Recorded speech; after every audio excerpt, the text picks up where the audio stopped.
খাবো খাবো করে আর খাওয়াই হচ্ছে না। শীত চলে যাচ্ছে, নতুন আলু, সুন্দর সুন্দর আলু, একটু আলুর পরোটা খাবো না, সেই জন্য সব কিছু কেটে নিয়েছি।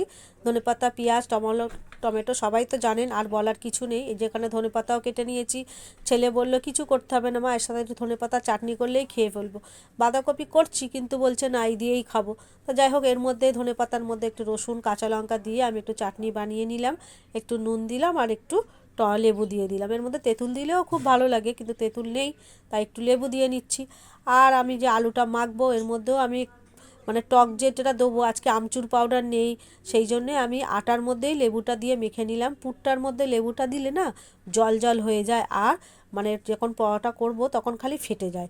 সেই জন্য আমি আটা যখন মেখেছি ওর ময়াম দিয়ে ওর মধ্যে লেবুর রসটা দিয়ে দিয়েছিলাম, না হলে জল যতই হবে ততই কিন্তু সব ফেটে যায়। সেই জন্য আর দেখুন, এই যে আমি লাল লাল করে সব পরোটাগুলো ভেজে নিলাম। আর এর একটু পুরও রয়েছে, এই পুরের সাথে পুর দিয়ে একটু চাটনি দিয়ে খেয়ে নিলাম গরম গরম। কেমন লাগলো বন্ধুরা জানিও।